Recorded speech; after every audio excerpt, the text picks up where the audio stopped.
Hello मेरे प्यारे बच्चों, फिर से लौट के आ गए हैं हम नेक्स्ट लेक्चर पर। बिल्कुल, मैं हूं कमल और स्वागत है आप सभी का हमारे चैनल पंचशिला एकेडमी पर, जहां हम आज का लेक्चर में बात कर रहे हैं। आज का लेक्चर नंबर 10 हम लोग स्टार्ट कर रहे हैं, जिसमें बहुत ही इंपॉर्टेंट टॉपिक व्हीटस्टोन ब्रिज पर आज हम लोग डिस्कस करने जा रहे हैं। प्रीवियस लेक्चर में हमने किरचॉफ रूल पर स्टडी किया है। आज हम बात कर रहे हैं व्हीटस्टोन ब्रिज पर, और नेक्स्ट लेक्चर में हम लोग डिस्कस करेंगे इन दोनों पर बेस्ड न्यूमेरिकल्स पर। पहले हम बात करेंगे व्हीटस्टोन ब्रिज पर, जहां व्हीटस्टोन अप्लाई नहीं होगा वहां हम बात करेंगे किरचॉफ रूल पर। ओके, तो शुरू करते हैं आज के लेक्चर को हम व्हीटस्टोन ब्रिज से। सो व्हीटस्टोन ब्रिज है क्या? सो व्हीटस्टोन ब्रिज, चलिए कुछ व्हाइट कुछ ब्लू कलरफुल दुनिया है, मजे लेते रहो जिंदगी के। और आज हम मजे लेने वाले हैं व्हीटस्टोन ब्रिज के। अब देखिए व्हीटस्टोन भाई साहब ने क्या किया ना, एक अरेंजमेंट किया, एक क्वाड्रिलेटरल से उसकी चार साइड से चार रेजिस्टेंस को कनेक्ट कर दिए और कनेक्ट करके एक प्रिंसिपल को जनरेट किया। और वो प्रिंसिपल कहता है कि किन्हीं भी दो एडजेसेंट साइड के रेजिस्टेंस का आप रेशियो कैलकुलेट करें एक डायरेक्शन में। वो रेशियो अगली जो दो साइड बचेगी एक ही डायरेक्शन में, आपको फिर से उनके रेजिस्टेंस का रेशियो कैलकुलेट करना है। और कैलकुलेशन करने के बाद ये जो दोनों साइड के रेजिस्टेंस का रेशियो है, ये रेशियो हमेशा आपको इक्वल मिलेगा। ओके, और इक्वल किस केस में मिलेगा वो हम देखते हैं। तो सबसे पहली कंडीशन तो हमारे पास ये है कि हम चार रेजिस्टेंस कनेक्ट करें चार अप साइड के साथ। तो रेजिस्टेंस नंबर फर्स्ट हमने एक क्वाड्रिलेटरल लिया ए, ये बी, इसके साथ रेजिस्टेंस नंबर सेकंड यहां कनेक्ट किया सी, देन रेजिस्टेंस नंबर थर्ड हमने यहां कनेक्ट किया, और तीसरा हमने चौथा यहां कनेक्ट किया, और लास्ट में इसको इससे कनेक्ट कर दिया। तो ये हमारा सामने एक क्वाड्रिलेटरल यहां पर आता है A B C D. Okay, थोड़ा सा इसको रीअरेंज कर दें सही से।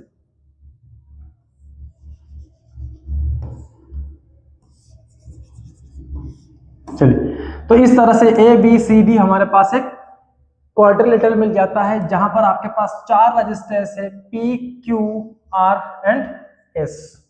ओके, अब इस क्वाड्रिलेटरल के एक डायगोनल से, दो डायगोनल है इसके अंदर, एक एसी दूसरा आपके पास बीडी है। एक डायगोनल पर हम लगाएंगे बैटरी और ऑन ऑफ के लिए एक स्विच के।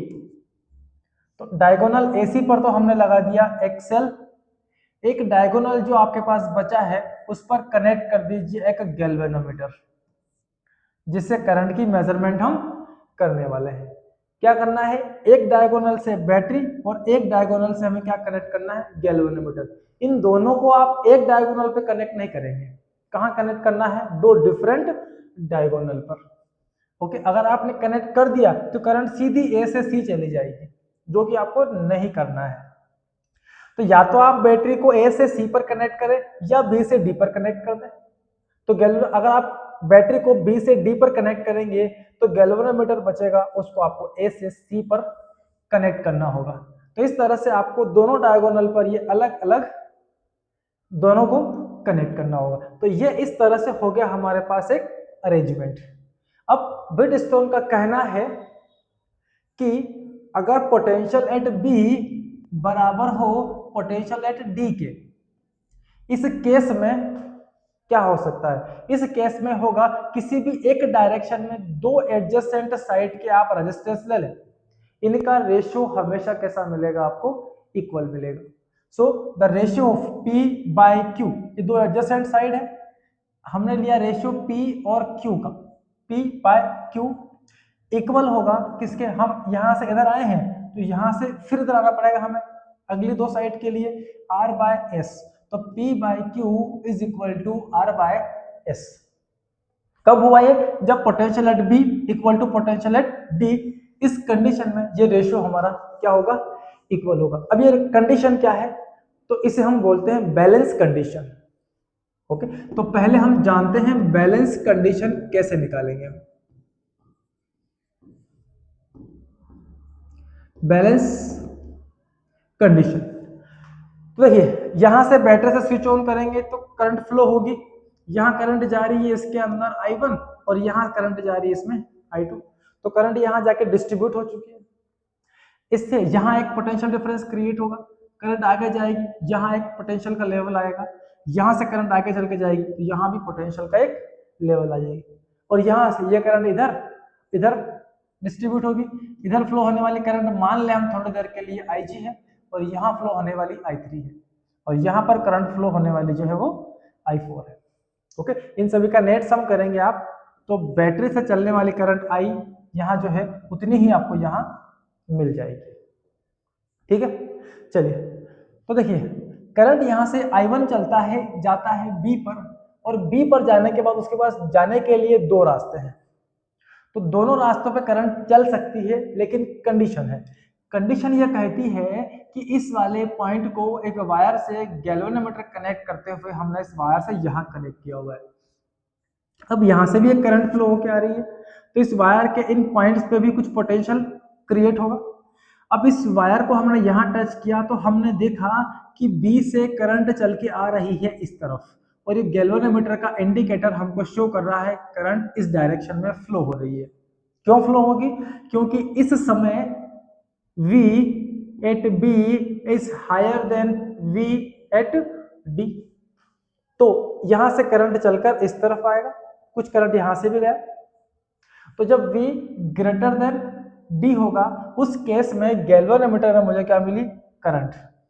तो मैंने यहाँ जो की लगी है इस वायर में, इसको हम इस पूरे वायर पर घुमा सकते हैं, इसको यहां से उठाया, यहां टच किया, मैंने देखा कि अब यहां से यहां टच किया तो करंट इसमें उल्टी डायरेक्शन में ऊपर की तरफ फ्लो होने लग गई, मतलब गैल्वेनोमीटर का इंडिकेटर ऑफ करंट इस डायरेक्शन में शो कर रहा है।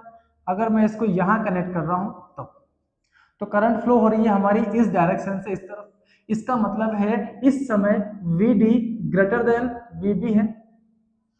ओके, तो कभी VD हाई होता है तो कभी VB हाई होता है, VD हाई होगा तो करंट ऊपर, VB हाई होगा तो करंट डाउनवर्ड। बट हमने यहां से जॉकी को लिया और इसको यहां इस वायर पर रोटेट करवाया, और रोटेट कराते हुए ट्रायल एंड एरर करते करते करते एक लोकेशन ऐसी हमने ढूंढ ली जिसमें आपको potential at B is equal to potential at D, दोनों क्या मिले, सेम। अगर दोनों लेवल का पोटेंशियल सेम होगा तो क्या करंट फ्लो हो सकती है। इसमें करंट फ्लो होने की जो कंडीशन हम जानते हैं वो ये कहती है कि किसी कंडक्टर के दोनों एंड पर अगर आपने पोटेंशियल इधर हाई और इधर लो अप्लाई किया है, इस केस में आपकी इलेक्ट्रिक करंट यहाँ फ्लो हो सकती है। दोनों तरफ का अगर पोटेंशियल डिफरेंस आप सेम रखेंगे तो करंट कभी भी फ्लो नहीं हो सकता, तो आपको पोटेंशियल डिफरेंस क्रिएट करना पड़ेगा, और यहाँ पे यही हो रहा है। पोटेंशियल एट B इक्वल हो गया पोटेंशियल एट D के, तो इस समय जो गैल्वेनोमीटर का इंडिकेटर है आपका, वो इंडिकेटर क्या कोई करंट शो करेगा, वो आपको कोई भी करंट शो नहीं करने वाला है, और इसी को हम बोलते हैं बैलेंस कंडीशन। ये गैल्वेनोमीटर का नीडल सीधा कहाँ है, जीरो के सामने, इसमें कोई भी करंट ना तो अप एंड डाउन ना डाउन टू अप फ्लो हो रही है। So whenever the current in galvanometer is zero, so this situation of this Wheatstone bridge is known as balanced Wheatstone bridge. या potential at both point are equal, so no current in galvanometer. So when no current in galvanometer,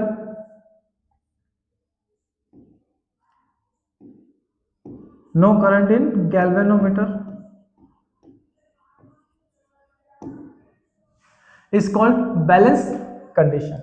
okay, और अगर current flow हो रही है इसका मतलब क्या है, balance condition. Second, balance condition. So when current flow in galvanometer, मतलब VD और VB both are not equal, इस केस में ही करंट फ्लो हो सकता है। ओके, तो ये जो कंडीशन हमारी है, इस कंडीशन को हम बोलते हैं अनबैलेंस कंडीशन। और अनबैलेंस कंडीशन के लिए व्हीटस्टोन अप्लाई ही नहीं हुआ, ये रूल बना ही नहीं कि आप इसे कहां अप्लाई कर दें। अनबैलेंस कंडीशन के लिए आपको हमेशा इस्तेमाल करना होगा क्या, बैलेंस कंडीशन। इन दोनों का पोटेंशियल डिफरेंस अगर सेम है, उस केस में किसी भी दो साइड के रेजिस्टेंस का रेशियो, दो एडजेसेंट साइड के रेजिस्टेंस का रेशियो अगले दो एडजेसेंट साइड के रेजिस्टेंस के रेशियो के इक्वल होगा। ठीक है, अगर आपको अनबैलेंस सिचुएशन मिलती है तो हम हाथ खड़े कर देंगे, भैया हमसे नहीं बनने वाला है ये। ठीक है, तो क्लियर है आप सभी को बैलेंस और अनबैलेंस कंडीशन।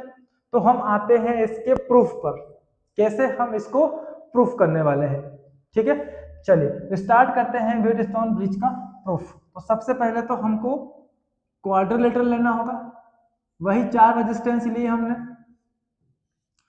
चार एडजेसेंट साइड से हमने इसको कनेक्ट किया।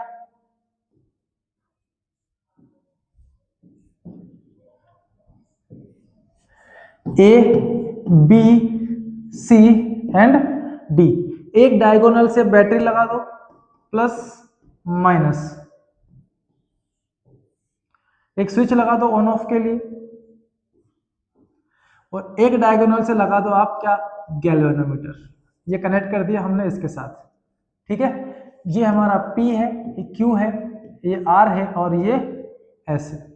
अब यहां से करंट I फ्लो होती है स्विच ऑन करने पर, तो यहां जो करंट जा रहा है उसको हमने बोला I1 करंट है, इसमें फ्लो होने वाला करंट कितना है, I2 है, और यहां से चलकर इधर जा रहे हैं हम। थोड़ी देर के लिए हम मान लेते हैं कि करंट IG इसमें फ्लो हो सकती है, बट बैलेंस कंडीशन में जीरो हो जाएगी। तो इधर जाने वाली करंट हमारी I3 हो गई और यहां जाने वाली करंट हमारी कितनी हो गई, I4 हो गई। ठीक है, तो ये है हमारा व्हीटस्टोन ब्रिज। ओके, क्या है इसमें, ए बी सी डी एक क्वाड्रिलेटरल है, P Q R and S, ये हमारे चार रेजिस्टेंस है जिन्हें हमने इस क्वाड्रिलेटरल की चार साइड से कनेक्ट कर दिया है। ओके, सो क्या क्या कंसीडर है इसमें, let A B C D is a quadrilateral in which P, Q, R and S are connected with different sides. चार रेजिस्टेंस को अपने चार डिफरेंट साइड से कनेक्ट कर दिया। ओके, ए बैटरी और cell connected with AC and a galvanometer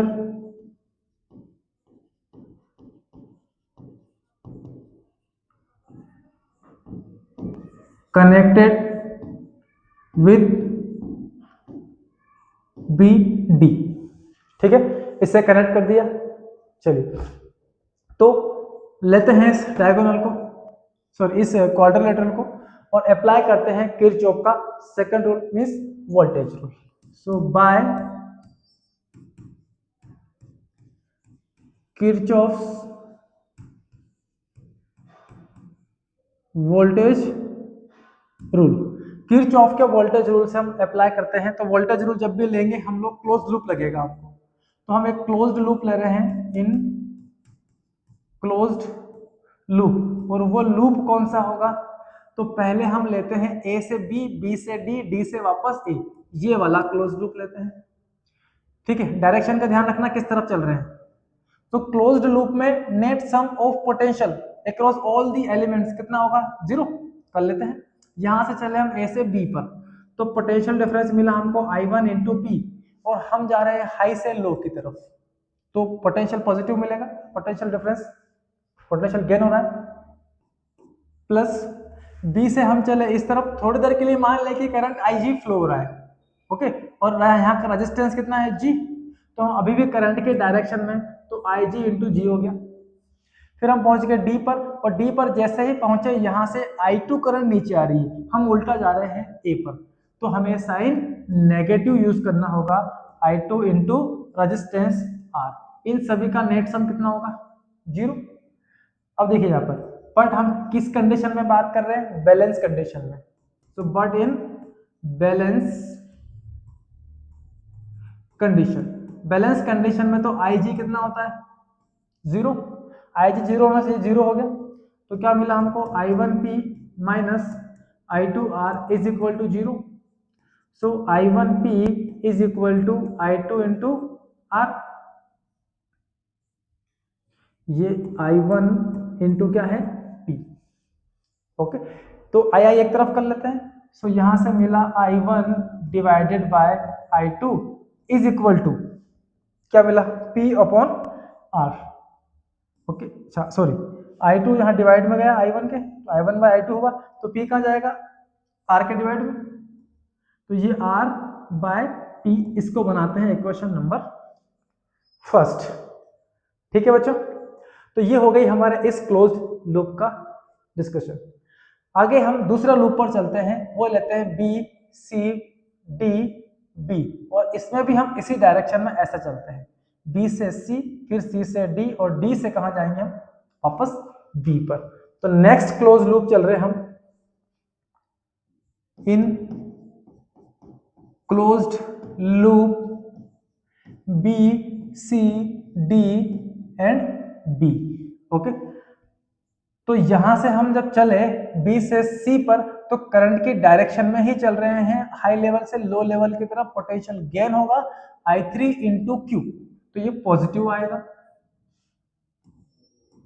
I3 into Q positive आ गया, plus फिर हम C पर पहुंच गए हैं, C से हम चल के आ रहे हैं कहां पर, D पर, तो करंट हमारे सामने ऑपोजिट डायरेक्शन में ऐसे मिलेगा, ओके। तो हम इधर हाई लो लेवल है, इधर हाई लेवल है, लो से हाई की तरफ जा रहे हैं, पोटेंशियल ड्रॉप मिलेगा negative value, I4 into S, ये क्या हो गया, negative.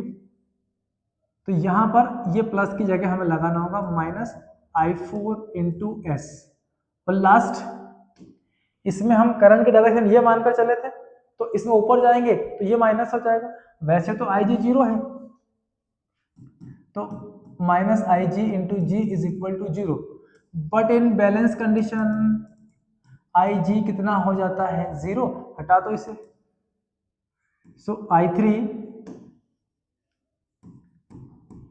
Into Q is equal to IG and G, sorry IG तो 0 हो गया, हमारे पास I4 बचा है, ये इस तरफ गया, तो I4 into S, I3 by I4 is equal to S by Q, ये बन गया हमारा इक्वेशन नंबर सेकंड। ठीक है, चलिए, तो I3 I4 कितना, यहां से करंट I1 आ रही है, यहां से करंट, अब देखो दो डायरेक्शन है, IG और I3।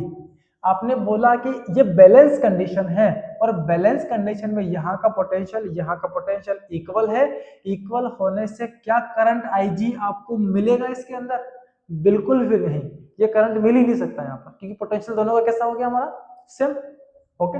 तो जितना करंट I1 इस रास्ते आया है, उतना ही यहाँ से निकल के चला जाएगा, तो I1 इक्वल हो गया किसके, I3 के, और यहाँ देखो आप, यहाँ से कोई करंट ऊपर नहीं जा रहा है, तो यहाँ से करंट I2 आ रहा है, वो करंट I2 यहाँ से पूरा का पूरा I2 के फॉर्म में C पर चले जाएगा, तो I2 I4 के इक्वल हो गया, तो I1 I3 के इक्वल और I2 I4 के इक्वल हो जाता है, तो दोनों ही करंट हमारी क्या हो गई, बट इन बैलेंस कंडीशन,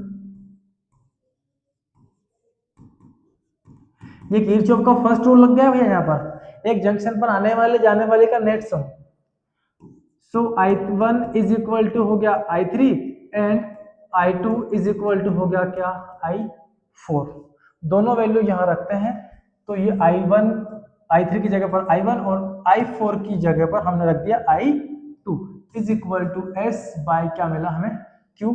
ये बना इक्वेशन नंबर 3। अब फर्स्ट इक्वेशन में I1 bye I2 R by P मिला आपको और यहां पर S बाय Q मिल रहा है, LHS दोनों में इक्वल है।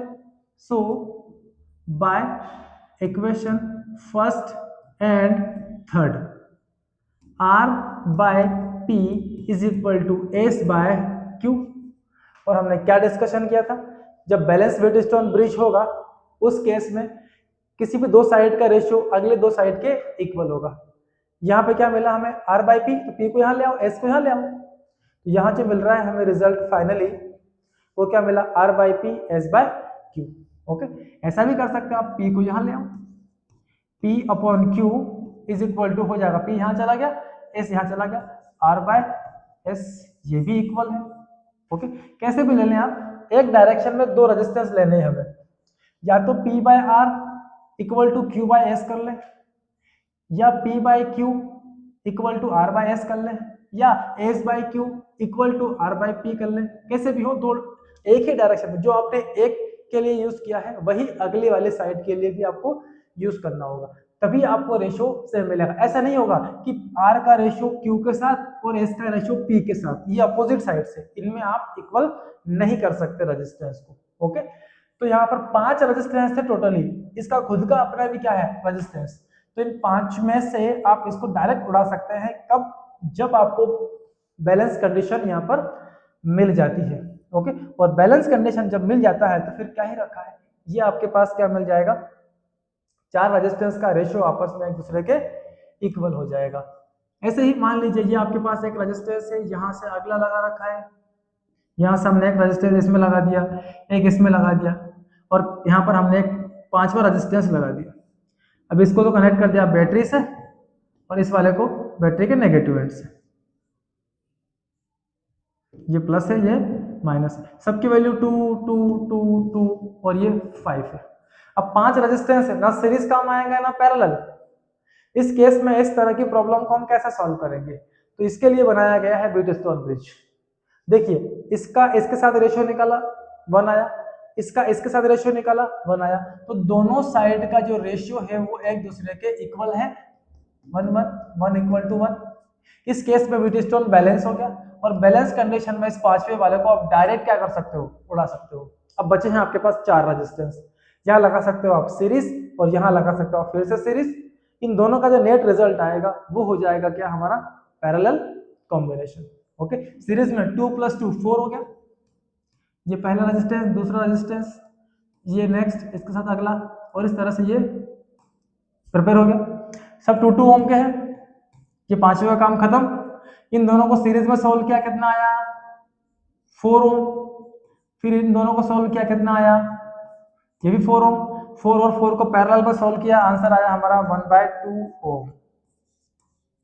Okay, that is Wheatstone bridge. यहां से आप व्हीटस्टोन ब्रिज को अप्लाई कर सकते हैं और किन्हीं भी दो पॉइंट के बीच के रेजिस्टेंस को हम फाइंड, मतलब इक्विवेलेंस रेजिस्टेंस इस सर्किट का हम कैलकुलेट कर सकते हैं बाय व्हीटस्टोन प्रिंसिपल। तो ये था हमारा व्हीटस्टोन प्रिंसिपल। ठीक है, ऑब्वियसली आप लोगों को अच्छा लगा होगा। लाइक कमेंट सब्सक्राइब करना बिल्कुल भी ना भूलें, आप विशेष रूप से इस बात का ध्यान रखें। ओके, और आज के लेक्चर में हम इतनी ही डिस्कशन करेंगे। मिलते हैं नेक्स्ट लेक्चर में, जिसमें हम लोग डिस्कस करेंगे व्हीटस्टोन ब्रिज के प्रिंसिपल पर बेस्ड न्यूमेरिकल्स पर। ओके, तो मिलते हैं अगले लेक्चर में, तब तक के लिए ऑल दी बेस्ट।